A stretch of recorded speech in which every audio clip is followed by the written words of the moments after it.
Estou me afogando. Essa é uma live sobre essa. Não é bem uma live, né? É um vídeo que a gente vai falar sobre o processo do aceno. Hoje aqui a gente tem. Somos nós três, eu sou o Jim Gabriel, tem o Celso Cabral e a professora Adriana Cruz. Professora. Eu acho que eu vou deixar cada pessoa se apresentar, que eu já ia começar a apresentar. A gente pode fazer por ordem alfabética, que eu acho que Toda é vez, bem. toda vez, toda vez. Desde criança. Primeiro que vem fazer prova oral, Adriana. Sofrimento. Eu me apresento, então, né? Bom, meu nome é Adriana Cruz, eu sou artista da cena. Eu considero que eu estreiei na cena em 1996,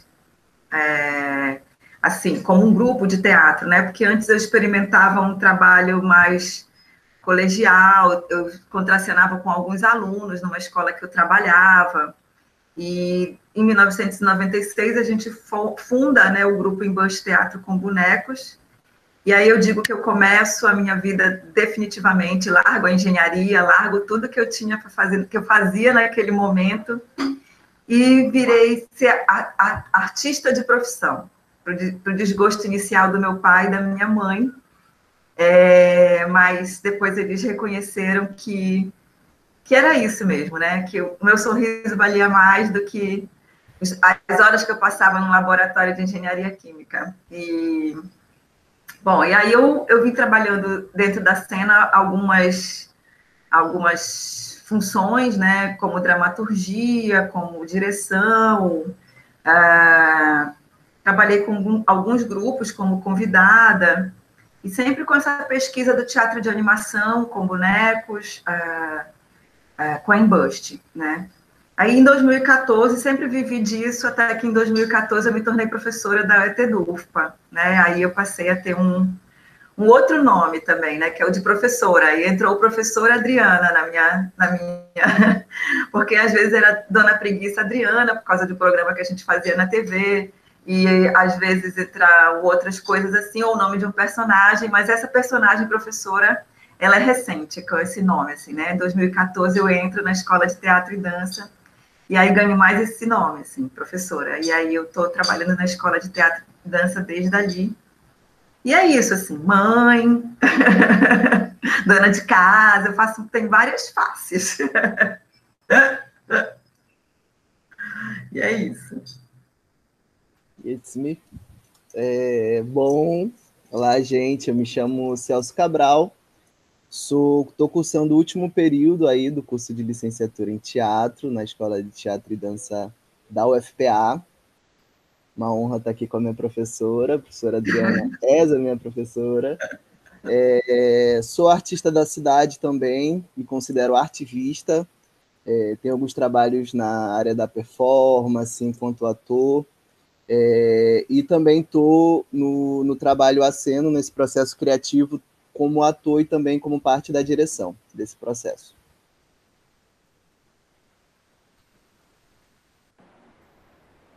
Já? Sou eu? Gente, enquanto a Adriana falava, tem uma coisa que eu achei incrível, porque eu não sabia que tinha feito engenharia química, né? E sempre que eu falo para as pessoas assim, eu fiz física, aí as pessoas olham para minha cara e pensam assim, como é que tu foi parar no teatro? Agora eu já sei que é o mesmo parafuso, deve estar ligado por aqui. Ele dá uma desplugadinha. Deve ter acontecido a mesma falha. Mas é isso, assim, eu acho que eu sou o Jim Gabriel, né? Eu começo minha trajetória no teatro ainda no teatro de igreja, e isso quando eu tinha uns 17 anos, há 2 dias atrás, e era tudo muito distante, né? Saí disso, fui fazer física, depois eu fui fazer publicidade, e aí eu sempre dizia assim, ai, não é exatamente o que eu quero, tá faltando alguma coisa. E quando eu começo a faculdade na ETDUFPA, na UFPA, fazendo teatro em 2017, Aí eu começo a dizer, parece que era isso daqui que eu estava procurando nos outros lugares, né? Agora eu já estou concluindo, trabalho também como ator em Belém. Atualmente a gente está nesse momento pandêmico, então a gente está começando a aprender, eu pelo menos estou começando a aprender um pouco sobre filmagem, edição, para poder trabalhar com isso também. Tem alguns trabalhos com sonoplastia, e eu tenho meu projeto de pesquisa, que é também o meu TCC, que é sobre um trabalho sensorial com pessoas cegas. É um trabalho sensorial não visocêntrico. E eu acho que tudo isso, toda essa trajetória até aqui, os trabalhos que a gente faz, eles ajudam a gente a construir um pouco do que é o aceno, né?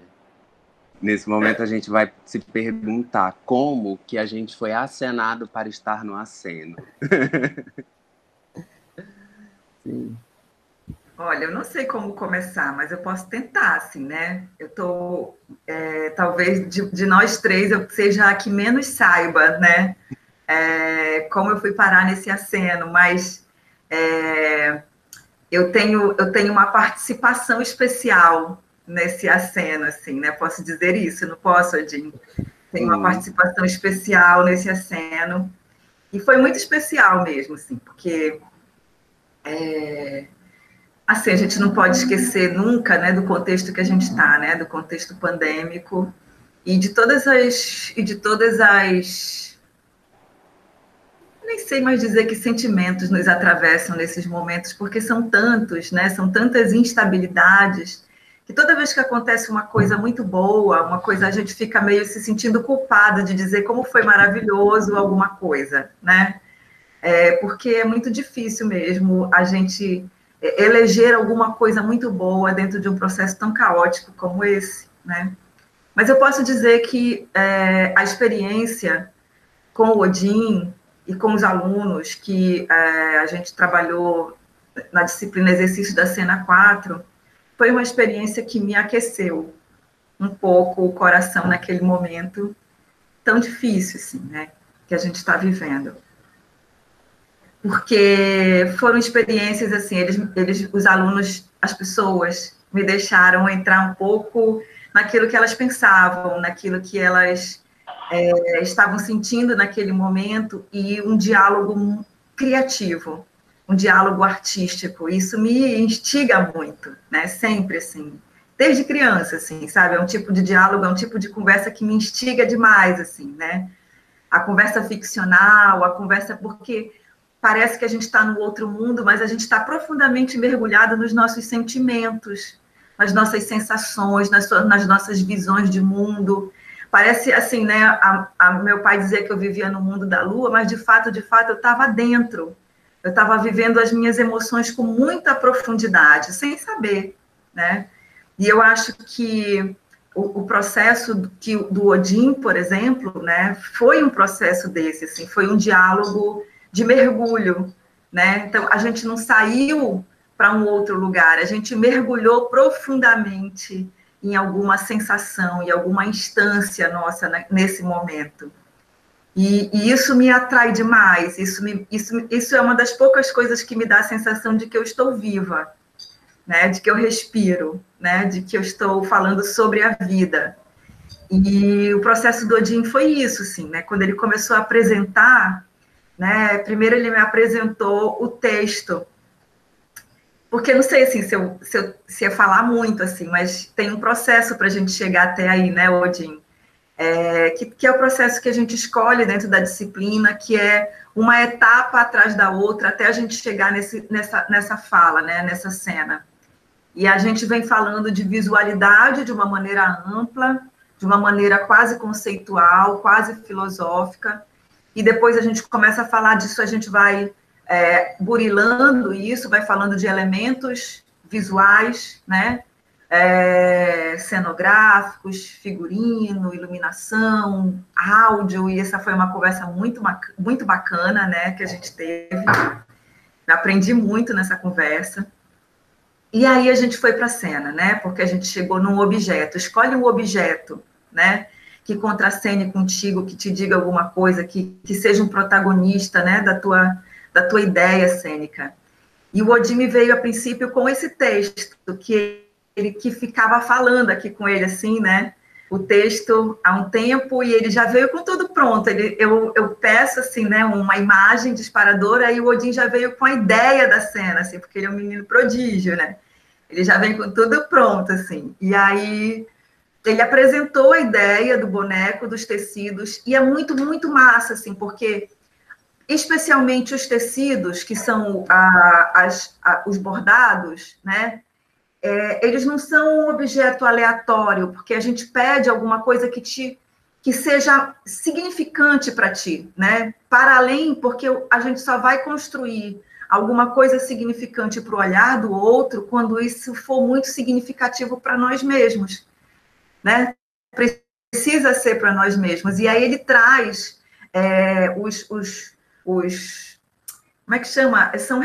Não são retalhos, né, Odin? São pequenos pedaços de crochê, de bordados, de tecido, e cada pedacinho daquele era como se fosse uma parte do texto que ele estava falando, né? De um texto mergulho, de um texto que atravessava ele muito. E quando ele trouxe a cena, eu disse... Todos os sentidos, eles estão atravessados ali. Todos os sentidos que ele quis, tudo que ele queria dizer, visualmente, principalmente, ele conseguiu a partir, né, do texto que ficava falando com ele, né? Tipo aquele amiguinho invisível que a gente tem, aqueles bonequinhos que ficam conversando com a gente, o grilo falante, essas coisas que a gente traz do nosso imaginário, né? Essas vozes, né? Que a gente traz e que ficam alimentando, né? Alguma coisa que a gente precisa dizer, né? Então, a minha participação foi ouvir o Odin, foi entender o que ele queria dizer e foi dizer massa, né? Faz todo sentido, é muito significante. E eu não fiz nada, eu só ouvi ele, eu só ouvi muito, e eu achei que isso era como eu podia contribuir com o processo, era como eu podia contribuir com o trabalho, né? Claro que se eu estivesse na frente dele, né, se a gente estivesse dentro de uma sala de aula juntos, isso teria sido uma outra, eu tenho certeza que isso teria tomado uma outra dimensão entre nós dois, inclusive, né? Mas é o que eu tenho para hoje, né? É o que eu tenho, é o que dá para ter, né? E é isso, assim. Assim, eu acho que mais do que uma participação especial, né? Quase que fundamental, assim. É fundamental, na verdade. Porque se juntam elementos que eu já estava pensando há muito tempo. Na verdade, esses são centrinhos de mesa. Esses são centrinhos de mesa de crochê que tinham aqui em casa e que, por algum motivo, a minha mãe resolveu que ia juntar todos e jogar eles fora. E aí eu saí catando, assim, da mão dela, que já estava indo pro lixo, e dizendo, não, eu vou guardar porque eu vou usar. E eles já estavam guardados comigo há meses, há uns 6 meses, pelo menos, que eu estava esperando o momento de poder usar esses objetos. E o texto também é algo que já estava na minha cabeça há algum tempo. Eu acho que o texto já estava na minha mente há alguns anos, na verdade, porque foi um texto que eu assisti, uma peça que foi montada no Rio, isso eu acho que em julho de 2019. Então, é um texto que já estava na minha cabeça há um tempo, e os centrinhos de mesa, mas eles estavam em lugares separados, assim, da minha cabeça, cada um no seu cantinho. E então, eu já tinha os centrinhos de mesa e o texto em lugares separados da cabeça. E aí, quando a gente entra na disciplina, que a gente precisa pensar em algo, eu comecei a olhar para as coisas que já estavam na minha cabeça, porque o processo natural para mim, pelo menos, de construção em qualquer coisa que eu penso para a faculdade, em qualquer conclusão de disciplina, costuma ser pensar em algo do zero. Eu vou tirar uma ideia da cartola e vou inventar um negócio aqui. E para esse processo, não. Eu fiz, na verdade, uma colagem de coisas que já estavam na minha cabeça em lugares separados. Eu fui pegando um pedaço daqui, fui colando e dizendo, isso aqui vai dar certo junto. Então, eu acho que esse processo de juntar não teria acontecido sem a Adriana Cruz. Porque não iria acontecer na minha cabeça, estavam em lugares, estavam em arquivos diferentes, as duas coisas, né? E isso é Eu muito acho forte. que ia sim, mas enfim. Eu acredito, na verdade, que esse texto ia se juntar com alguma outra coisa, que esses crochês iam se juntar com outra coisa. Eu acredito que eles, na verdade, iam para produtos diferentes, né? Para resultados diferentes. Mas é isso, assim. E eu acho muito legal de ver. E tem uma coisa também, porque quando eu pensei em usar o texto, esse é um texto que eu assisti a peça no Rio, mas eu não encontrei o texto da peça em português. E aí eu pensei assim, tá, então eu vou traduzir, vou usar o texto do jeitinho que ele é. E no dia que eu trouxe, a propósito, tem um bonequinho já bem aqui, que eles estão sempre por aqui. No dia que eu trouxe tudo, vou colocar ele aqui pra ele ficar olhando a gente. Não, esse é grande. No dia que eu trouxe tudo, eu não trouxe o texto, eu só falei assim, o texto fala sobre isso, o texto fala sobre aquilo, as coisas que acontecem no texto são assim, assim, e fui tentando detalhar o máximo possível, porque eu não estava com o texto pronto, eu ainda não tinha acabado de traduzir ele e gostar muito da tradução que eu tinha feito. Então, quando eu fui tentando explicar o mais detalhadamente possível, quando eu terminei, eu falei, mas aí eu estou terminando de traduzir, depois eu vou usar o texto que eu traduzi. A Adriana olhou para mim e falou, não precisa não, eu acho que tu já tem o texto na tua cabeça, pega o que tu tem, faz uma adaptação dele, junta com outras coisas, e aí foi isso que eu fui fazendo depois, né? Eu falei, tá, então agora eu já sei o texto, eu já posso montar ele de outra forma, né? E esse processo de adaptar o texto vem exatamente daí. O que é muito legal, e desde quando eu pensei nesse processo a primeira vez, desde o primeiro momento que eu apresentei ele para a turma, eu já dizia assim, mas eu vou ter que fazer, como é um momento que eu não vou poder preparar crochês enormes para me cobrir, eu vou precisar fazer um bonequinho, mas um dia eu vou poder fazer, né, melhor, maior. Então, desde ali eu já estava batendo na minha cabeça, eu quero fazer isso maior, eu quero fazer isso de novo, eu quero regravar, eu quero fazer de novo. E aí é quando eu chamo o Celso, né, que eu digo assim, tá, a gente pode refazer, regravar, e aí a gente pode montar agora, eu e Celso.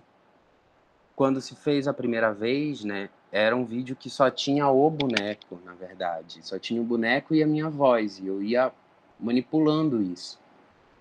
E com a entrada do Celso, eu falei, não, mas eu não vou querer usar nem mais a minha voz. Eu acho que eu vou deixar que seja a tua voz, o teu corpo, a tua manipulação, que sejam os teus movimentos.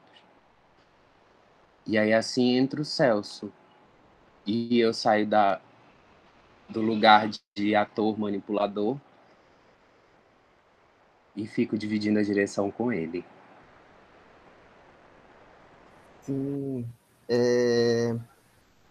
Não, eu acho que eu e o Odi, a gente constrói um processo de parceria criativa, artística muito grande, né? Que vem desde o início do nosso curso de 2017, a qual a gente sempre tem esse contato mais próximo, né? E a gente sempre conversa, assim, diversos trabalhos, por mais que a gente não estejamos juntos em algum determinado trabalho, mas a gente sempre está comentando sobre eles. E quando o Odin estava nesse processo de criação para o Aceno, a gente estava numa viagem e ele estava produzindo o texto, né? Estava adaptando o texto. E ele ia escrevendo e ia me mostrando pelo celular ainda, né? Estava no processo bem inicial. Então ele ia escrevendo pelo celular e me mostrando, né? E quando ele finalizou, eu achei um texto muito forte, né? Muito, muito bom o texto, né? Porque eu acredito que que quem não viveu um aceno, né, tá vivendo ou vai viver um aceno alguma vez, em alguma parte da sua vida, né? Eu achei um texto muito bom, muito poético, e falei, amigo, vai com tudo, o texto está muito bom, e é isso. E aí depois ele foi para gravar, né? Ele fez o áudio e depois construiu todo o vídeo, que anteriormente era só o boneco, né? Um ser neutro, né? Que era o boneco. E ele me apresentou, né? Eu gostei bastante do que tinha sido apresentado, né? E aí a gente já tinha conversado sobre regravar, né? Esse processo, porque é um processo que parte de outros elementos cênicos, né? Da questão da visualidade, parte da questão dos efeitos sonoros, né? Que está presente na cena. Então, é um trabalho que é tipo um elástico, né? Tu vai puxando, ele vai se esticando, né? E é um trabalho que tem muita elasticidade, né? Porque eu acredito que se for, por exemplo, no modo virtual, daria para a gente brincar com várias outros elementos sensoriais, como o cheiro, enfim, vários outros elementos que dá para a gente brincar, a qual não dá para a gente brincar hoje por conta desse momento pandêmico, onde está sendo produzido tudo pela internet. Mas ainda tem alguns elementos que são elementos visuais e elementos sonoros, para tentar levar o espectador para esse ambiente onde está sendo representado o aceno, né? E aí, quando a gente pensou, né, em regravar, eu falei para ele, porque na verdade a gente sempre discutiu isso, né, sobre essa questão do boneco e ter uma pessoa, ter um ator ali representando, né, que seria, na verdade, trazer uma aproximação, né, maior. Porque o boneco, a gente pode olhar o boneco e falar, aquilo está acontecendo, né, pode acontecer, mas trazer um pouco mais para a realidade, né, um corpo presente de um ator ali, criando essa movimentação. E a gente pensou nessa mesclagem, né, bora mesclar. Né, parte dos movimentos do boneco vai ser parte dos movimentos do ator, para a gente linkar. Né? É a mesma coisa, né? O boneco é um ser, né? Um indivíduo, né? Uma pessoa que passa por diversos problemas a qual a gente passa, problemas sociais, enfim, econômicos, a qual a nossa vida hoje está bastante suscetível. Então, a partir daí, né, a gente pensou em regravar para criar esse outro espaço, né? Vamos ter agora uma pessoa para fazer essa movimentação. E é interessante, né? Porque o boneco é um boneco pequeno, aí tem um ator que é um pouquinho maior, dá uma teve também uma alteração nos próprios crochês, né? Que os crochês, não sei se o Odin tá aí com seus crochês, mas os crochês do Odin são, bora ver se ele consegue mostrar. Uhum. E tem uma coisa muito legal, Celso, quando tu falas isso, né, dessa mudança de dimensão, né, ator, boneco e o ator. Para mim faz todo um sentido, sabe, em relação ao próprio texto, né, e a essa situação, olha, e a essa situação, assim, de que, ora, parece que tu estás suscetível, né, tanto quanto o boneco, a essas intempéries, a essa situação de que a gente pensa que a gente determina alguma coisa, né, nessa condição, que a gente, mas dá essa sensação de tanto o Celso quanto o boneco, né, eles tentam, mas eles não têm condição de reagir a essa situação, né, a condição. Isso é muito massa, assim, eu gostei demais disso, assim. Sim. E aí, cadê o Jim? Mas tu tem que falar, amigo, senão tu não aparece. Aqui. E esse aqui não é um dos menores, esse aqui não é muito pequeno, apesar de que também tem uns um pouco maiores. Mas eu não tô com todos aqui. Esse aqui é um pouquinho menor, mas também não é o menor ainda. E aí a gente trabalhou com esses pequenos, né, com o boneco, e com esses maiores aqui pro ator. Tem esse daqui também que eu utilizo como a máscara, né, como a máscara do... Deixa eu mostrar assim, como a máscara do personagem. Enfim, outras peças também de crochês que a gente vai fazendo essas movimentações com esses elementos. Uma coisa que eu achei muito legal também, Celso, quando ele apresenta, né, essas coisas, como é que tu chama de cantinho de mesa de crochê, né? Sim. Que assim, a gente estabelece a partir do próprio elemento uma série de significações, né? Visuais, né? A coisa do fio, a coisa da memória, né? A coisa da relação familiar, a coisa dos afetos, porque, né, na década em que eu fui criança, a gente sentava na porta com a vizinha para fazer crochê, né? Para aprender crochê, principalmente as meninas, né? Então, a gente sentava, a gente passava na fogueira. Aí me remete a uma série de situações de memória, e não é uma memória que está no passado, mas é uma memória que eu ressignifico para seguir em frente. Né? Uma memória, uma ideia de memória, não de que alguma coisa esquecida que ficou para trás, mas que me forma, né? que me atravessa e que me serve para eu ir seguir adiante da maneira que eu consigo ser, né? E essa coisa do fio do fio da vida, do fio tramado, do fio entrelaçado, do crochê, né? Dessa coisa que você faz estando em família, porque você não, você olha, hoje você olha, se vê umas lojas assim que fazem, né? Venda desse tipo de material, mas são lojas alternativas que compreendem esses afetos, né? Esses afetos que esse elemento visual te remete, né?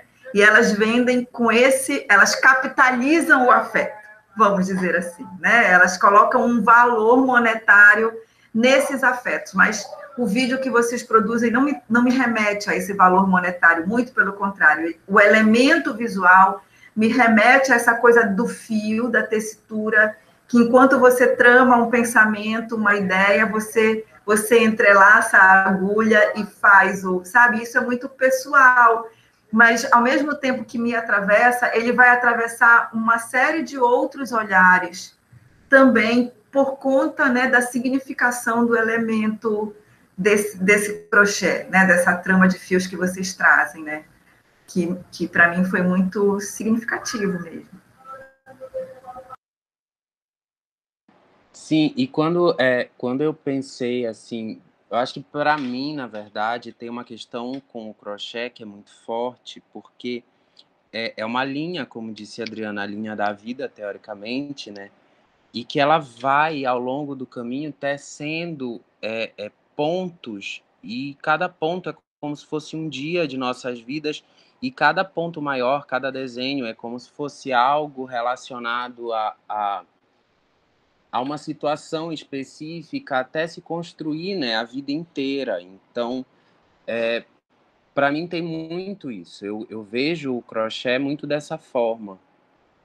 Tem um valor sentimental, claro, porque alguns deles, não todos, mas alguns deles foram feitos pela minha avó, outros foram feitos por uma tia, irmã da minha avó. Então, todos, na verdade, foram feitos por pessoas da minha família. Mas alguns deles foram feitos pela minha avó, e isso me apega muito, né? Porque era uma pessoa muito próxima a mim. E então sim, tem muito dessa relação sentimental, né? Mas enquanto aceno dentro do vídeo, para mim, é como se fosse um processo de sobrecarga desses sentimentos, sobrecarga da vida, sobrecarga de sensações, né? Então, quando a gente utiliza essas tramas da vida para colocar em cima do boneco ou em cima do personagem, é como se a gente estivesse sobrecarregando ele com a vida mesmo, né? Sobrecarregando com os seus problemas pessoais, sobrecarregando com os acontecimentos externos a ele, mas que também lhe afetam, né? Então, para mim, tem muito sentido, faz muito sentido a utilização desse crochê. É uma coisa muito marcante para mim, e eu acho que tem disso, né? Cada pessoa vai ter uma interpretação particular. Isso é maravilhoso. Eu gosto muito disso, de cada pessoa poder ter uma própria interpretação a partir desse trabalho. E para mim, pelo menos, representa dessa forma. E aí, se tiver outras pessoas com outros, eu adoro, queria conhecer todos. Mas é muito legal isso, sim, também, né? Essa coisa que tu colocas de o que a gente pensa, né? Do fio como uma representação de vida, né? Eu imagino muito a ideia de fio, né? O fio da vida, os fios que se atravessam, o próprio crochê, caiu essa coisa da memória, né? De estar fazendo crochê, e enquanto tu faz crochê, tu resolve alguma coisa na tua cabeça, ou tu coloca ali um problema, né? No próprio trançar do fio, enquanto tu está fazendo, tu está desmanchando um problema que está te apurrinhando a mente, né? Acho que vocês, não sei se vocês sabem fazer o crochê, mas ele tem enquanto tu fazes o crochê, alguma coisa nas tuas caraminholas estão em movimento, né? E se tu desmanchas, o fio está marcado, né?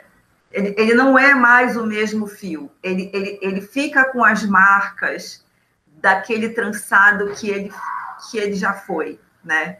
Então, todas essas significações eu vejo no crochê, sabe?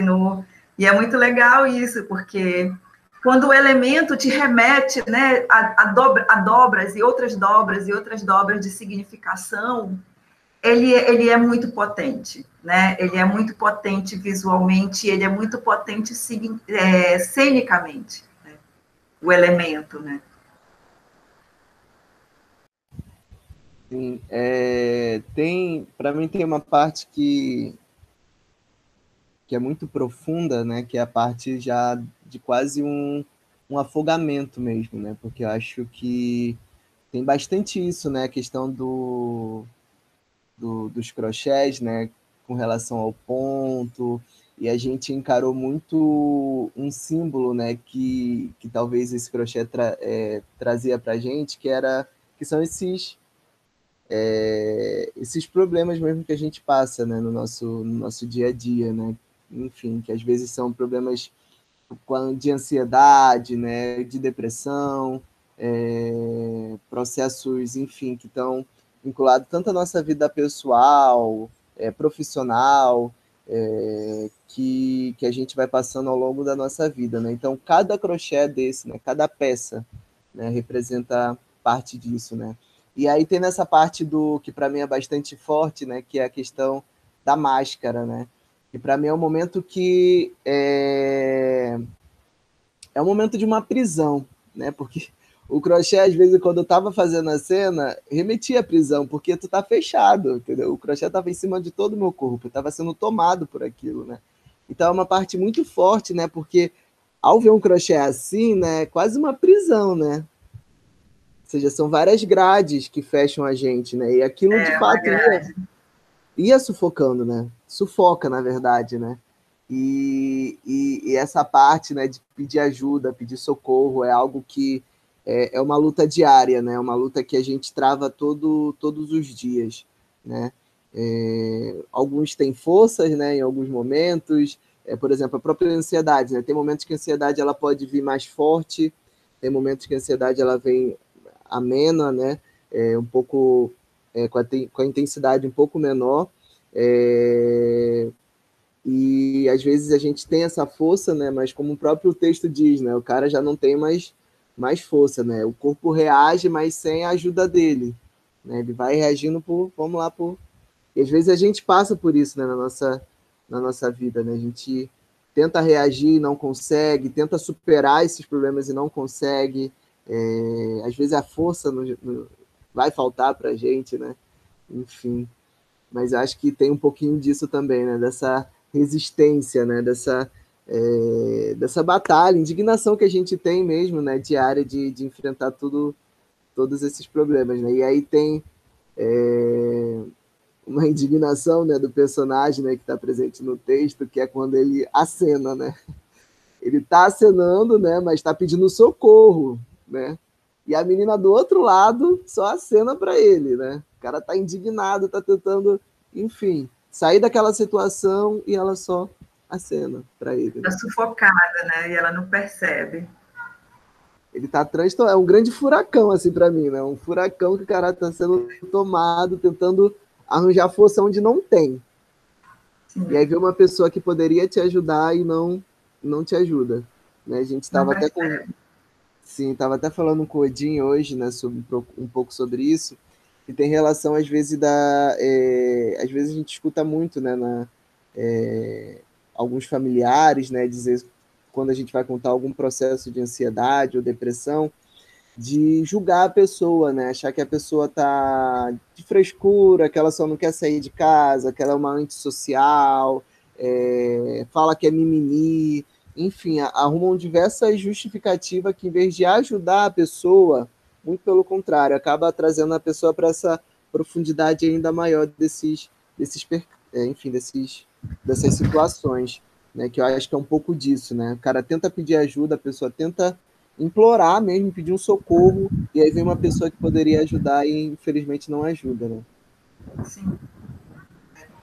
Tem uma frase no texto, né, que é quando ele vai levantar a mão, ele diz assim que naquele momento ele levanta a mão se ele ainda tiver alguma força, né? Eu acho que para mim isso é muito forte, porque não é sempre que a gente tem essa força de pedir ajuda. Às vezes a gente não tem, às vezes a gente acaba se isolando, se fechando, e a gente não consegue levantar a mão. Então, quando a gente consegue levantar a mão para pedir ajuda, é meio desesperador quando a gente percebe que as outras pessoas não estão entendendo. Porque você tá lá pedindo socorro e a pessoa tá te dando um tchau. Tá acenando para você achando que é isso, né? Então, primeiro que já é difícil pedir ajuda e quando a gente consegue pedir ajuda, a gente não recebe nenhum tipo de ajuda, o desespero vai aumentando, né?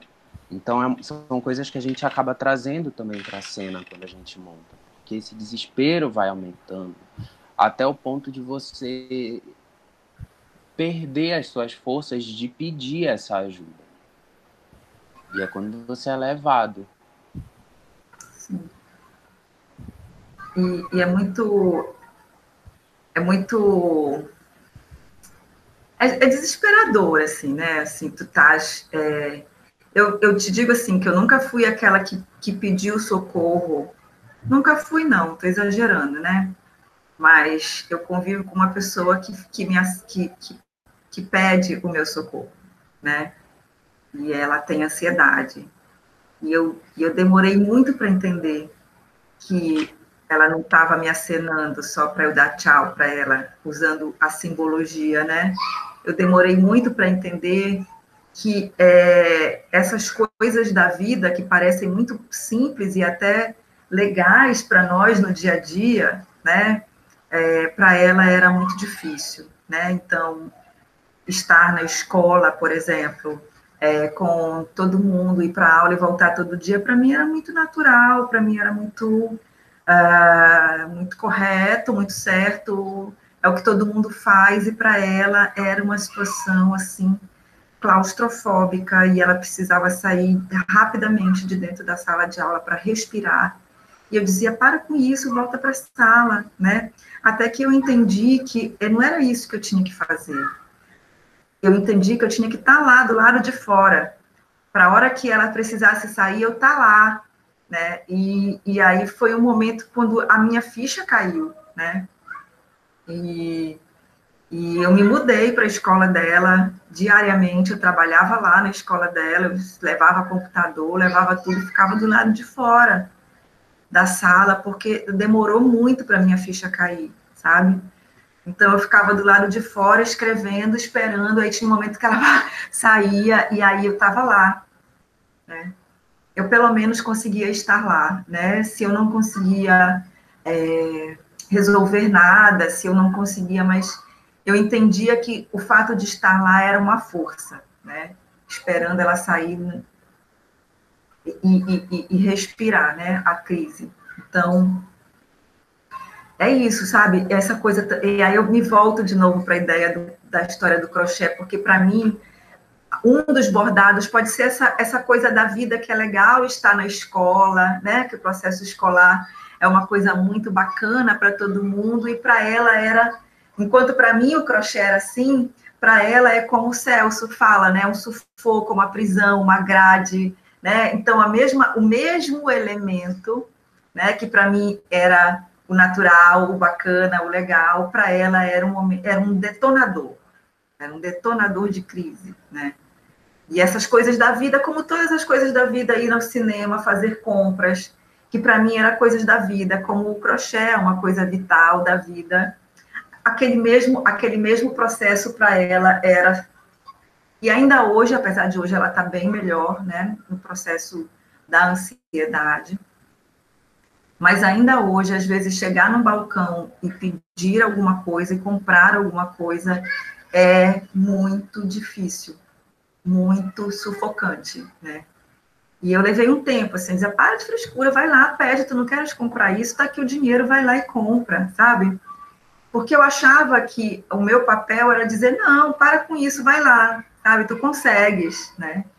Até eu entender que não era, né? Leva um tempo, né? Porque é a vida que ensina, na verdade, né? A gente não nasce sabendo ser mãe, pai, filho, essas coisas, né?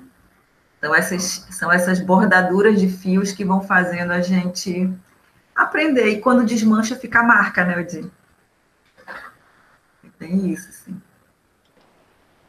Sim, tem uma coisa que eu acho que é muito forte no aceno e que eu vou conseguir juntar os dois, porque na minha cabeça tá junto. É a construção sonora, né?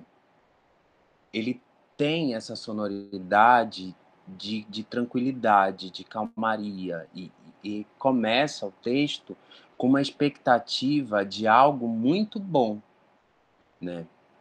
Na verdade, começa dizendo que está se afogando, mas depois vai dizendo, não, mas pode ser que naquela praia. E assim, nesse processo de pedir ajuda, tem disso também, né?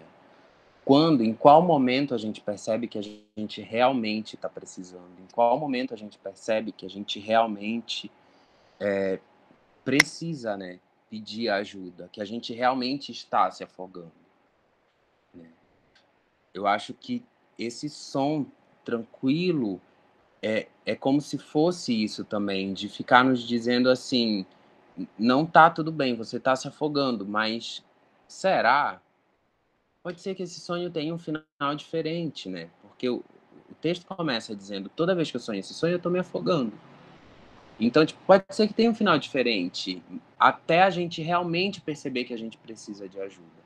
E isso é com muitas questões na vida, né? Tem até aquela ideia inicial de tratamento, que é você só pode ter ajuda se você quiser ajuda. Mas, às vezes, a pessoa ela não percebe que ela está precisando. Ela ainda não chegou nesse disparador que faça ela compreender o que está acontecendo. E isso é muito forte, né? Você pedir a ajuda, você ter a ajuda, você descobrir que você precisa dessa ajuda e aceitar essa ajuda. Porque a pessoa que está lá na beira da praia, a menina, por exemplo, a gente também não sabe do que ela está passando, a gente também não sabe o que está acontecendo com ela, por que ela está só acenando. Por que a família inteira, na verdade, para e acena, né? Nenhuma daquelas pessoas percebeu. E a gente não sabe muito bem o porquê. Mas são coisas que a gente precisa também ter um direcionamento, né? Para quem que a gente pede ajuda? Onde que a gente pede ajuda? Com quem que a gente fala? Como que a gente fala, né? Porque tem tudo isso. E é muito louco, porque a gente demora para entender que precisa, a gente tenta, e às vezes a gente tenta num lugar que teoricamente não seria o mais adequado, né? E a gente não consegue essa resposta. Um dos lugares que eu sei que hoje são muito conhecidos, né, para a gente ter um retorno é pelo CVV, né, que é o Centro de Valorização à Vida, que é o número 188, se ligar, fala com eles. E às vezes isso também já ajuda bastante, né? Saber com quem falar, saber quando falar, às vezes é muito legal. Até isso, assim, com quem falar, né? Porque às vezes Por exemplo, a gente rodou por vários psicólogos. Nenhum ouvia, porque não entendia, né? Assim, é difícil, né? Até que se encontrou uma moça que... Então, às vezes, tem esse processo, né? De você encontrar a pessoa certa para te ouvir, né? Que a gente... é um profissional, é uma profissional, mas nem sempre essa pessoa tá apta, né, ao diálogo contigo, né? Porque há uma sintonia que se estabelece, né? Há um portal que se abre naquele momento em que as pessoas conseguem uma falar e a outra ouvir. Porque, na maioria das vezes, as duas pessoas falam e as duas pessoas não se ouvem, né? E aí, até que tu consegues essa liga, assim, né? Aí a gente já foi encontrar na sexta. Na sexta, né? Quem me ouve, né? Quem vai me ouvir? É uma questão. E essa coisa do texto que tu falaste antes, né? Que é muito, muito, muito... Porque a imagem, ela te remete a uma condição, e o texto é como se tu tivesse mergulhado no Celso ou no boneco, sabe? Então, a situação externa é a minha viagem, tá, Odin? É a minha viagem muito particular, é o meu infinito particular, né? Então, os elementos que estão fora é uma situação também do interno, é uma camada, é uma dimensão do eu, né? Da pessoa que está se afogando. E a voz que fala é uma outra camada, assim, sabe? Uma outra dimensão do mesmo fato. Então, a sensação que a cena me passa, e quando o Celso entra e o boneco, então, são várias camadas ou várias visões. É como se fosse um prisma da mesma situação.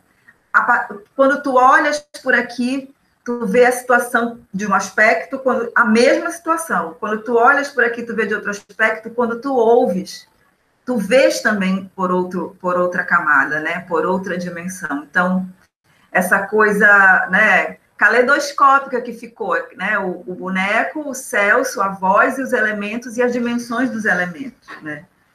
Ficou muito... Para mim, ficou muito assim a leitura, sabe? E foi justamente isso que a gente tinha pensado, né? Porque para fazer essa transição, assim, é o ator, é o boneco é o ator é o boneco, entendeu? É para fazer justamente uma grande colagem, né? Por isso que alguns movimentos, né, são os mesmos movimentos presente no personagem, tá presente no boneco, né? E aí faz essa grande mistura, né?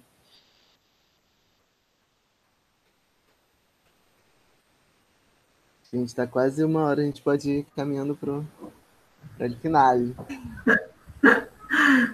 que a gente fala agora para ir finalizando? Teu microfone, gato. Derrubei foi tudo. Acho que a gente pode trazer nossas considerações finais, né? Dizer, se a gente ainda quiser falar mais alguma coisa, deixar registrado. Eu tô bem feliz com tudo que a gente conversou, com tudo que a gente trouxe. Acho que foi muito legal. Bom, eu quero agradecer, assim, né? A conversa. E é isso que, assim, né? É muito bacana quando a conversa te atravessa, né? Quando ela vem...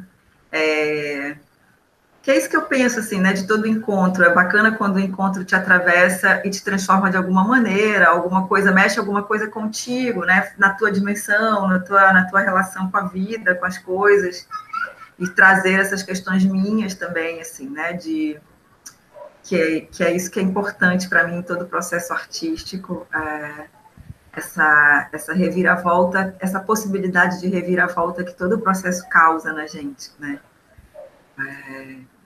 E era uma coisa que eu dizia muito, assim, para o meu pai. Pai, eu não consigo viver um dia igual ao outro. Eu preciso de reviravoltas, eu preciso de transtornos, eu preciso reinventar meu dia, né? E foi muito legal quando ele entendeu isso. Quero agradecer, gente, por esse momento, só isso. Dizer que foi muito massa, muito bom para mim. Queria agradecer também o espaço, eu acho que agradecer a Adriana por topar fazer essa conversa com a gente, esse diálogo sobre o processo, e também pelas orientações que foi dado no trabalho também, que tem uma mãozinha importante da Adriana.